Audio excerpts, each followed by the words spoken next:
Welcome back to the Redstone series. Today, things are getting fun with the hopper. To craft a hopper, you need 5 iron ingots and 1 chest. The hopper can be placed down on the ground like a regular block. You can also place it on the side of blocks or below blocks. However, you may notice that when you place a hopper on the side of a block, instead of pointing down, it points into that block. And even if we destroy that block, then it's still pointing there. This will be very important later on. What a hopper does is if there's something that's above it, it picks it up. So here I have a good bunch of items. If I destroy the block so they fall onto the hopper, then the hopper picks those items up. However, if the hopper is being powered by redstone, then you can throw as many items into the hopper as you like, and the hopper will not be able to move items around. But once it's given power again, it will slowly start to take all the items. Now, if we have a hopper on top of a chest, or place a hopper on the side of the chest, then items that go in the hopper will find themselves in the chest. If we place a stack of diamonds in this hopper and a half a stack of diamonds in this hopper, then both of these hoppers start to fill up this chest. If a chest is on top of the hopper, then it will take items out of the chest, bring them through the hopper, and in this example it's pointing into another chest here, so it'll take the items from here and point them into here. You can even have hoppers pulling out of hoppers. So here we've got a chain from a double chest here, going down into 3 hoppers before it eventually leads into this chest here. So if we take a diamond, pop it in here, it's gonna end up down here. And we can even have multiple hoppers pointing into the same hopper. So we can have some diamonds in here and some diamonds in here, and then both of these chests funnel into this chest right here. So already that's pretty cool, but as you can probably tell from looking behind me, you can do it with more than just chests. Say you've got a bunch of diamonds or something and you want to split them up equally between 3 different chests. Well, here we've got a chest boat.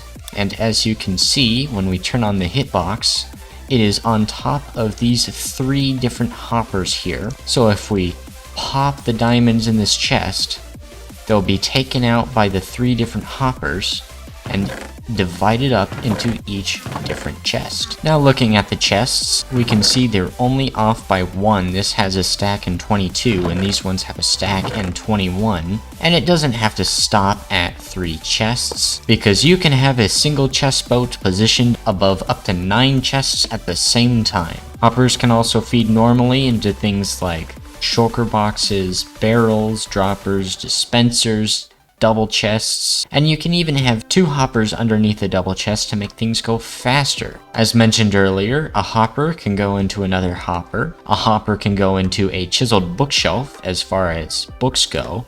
So we put books in, it's taken out by the hopper there, and we have this hopper that'll feed books into this little hopper here.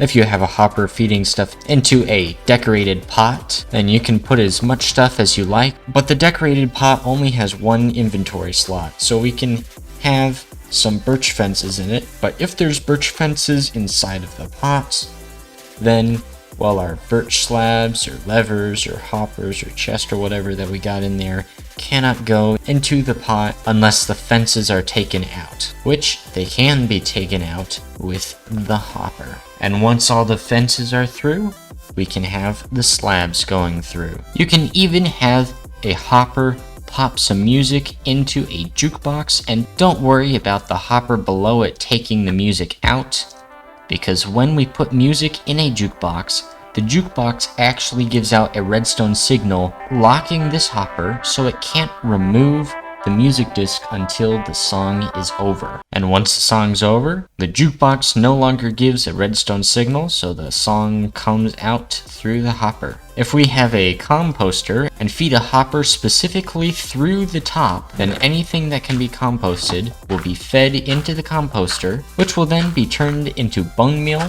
which, if we have another hopper beneath it, we'll collect that and put it into our little chest. And things start to get a little bit more complex once we get to our cooking thingies. We come to sort of a little problem that we don't get to on any of these, because the furnace and the other cooking thingies have 3 slots to them. 1 slot to cook things, 1 slot for fuel, and the result slot. Now, a hopper on top will put our things that we need to cook into the top slot of the furnace, and a hopper going into the side of our cooking thingy will provide it with fuel. Now, once we turn these on, we can see it's starting to fill up, and once the thing is all cooked, it'll come out and get taken by this hopper here. A similar thing goes for the brewing stand. We have our ingredients for our potion up on the top, our fuel and bottles that go in on the side, and the result is taken out by the hopper on the bottom. So it starts filling it up with our fuel that we provided, but the bottles kind of just went all the way through. If we put bottles in here, they immediately get taken, and it even uses up some of the fuel, which is kind of mean. But we can fix this by powering the hopper here, so it cannot take anything out. Once your potions have finished brewing, you can go ahead and unpower the hopper, and it'll take your potions and store them somewhere for you. And the last thing we got is the crafter.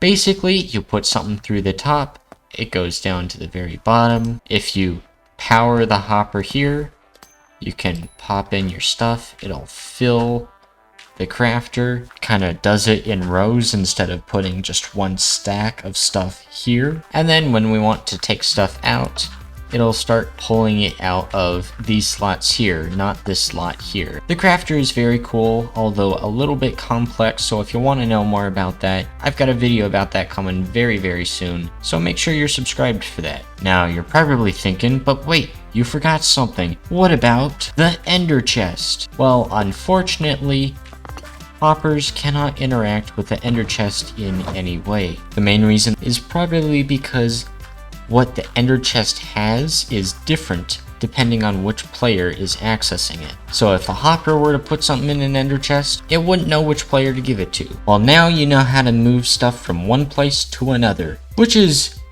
alright, but I want to do more with it. Well, fortunately, you can. Here we have a double chest, which feeds down into this hopper, which is pointing into this double chest. But there's a hopper beneath that's pointing into its own double chest. Now, if I put this music disc in this top chest, which chest will it go into? Is it the top chest?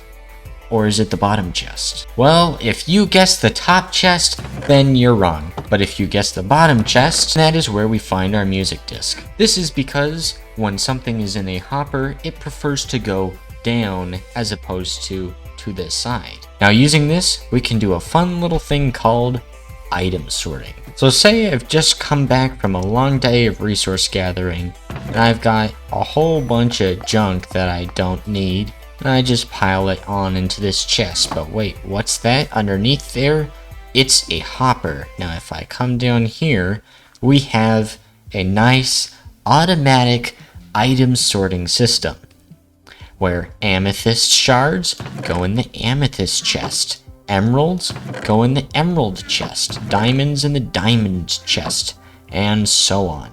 And if something doesn't fall in either of those categories, well, that goes to the junk chest. Well, using that last mechanic of the order in which hoppers prefer to send items in, that allows us to make item sorters like this one work. Now, this one here, we have our main line of hoppers going from the chest here all the way down to the end, where it feeds into this last chest here, or it would if there were hoppers beneath it feeding into instead this bottom right chest with all our junk items. But the reason our other items, which are better than those items, did not end up in that chest is because, well, we've got these hoppers here. Now, a hopper only has 5 inventory slots, and when all of those are full, it can't have any more.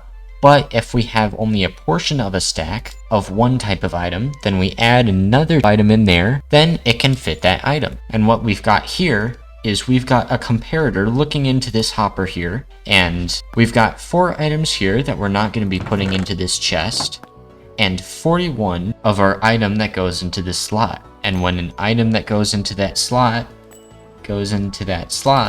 then it empties out and goes into the main chest. Now what happens here is when this fills up, the comparator here detects that, oh hey, this hopper has gotten more stuff in it, so it says, hey, we're gonna put out a higher redstone signal, which this then powers this short redstone line, which this little redstone line here powers just one repeater according to whichever line was powered. So if we look here, if I put an item in here, that repeater lights up for just a brief moment. This repeater turning on will turn off this redstone torch, which is powering this hopper here, allowing for this hopper to go in and take stuff out of this hopper. If you want to see a more in-depth tutorial on how the item sorter works, check out this video right here on screen for that. If you feel like you got it but want to learn some more redstone stuff, check out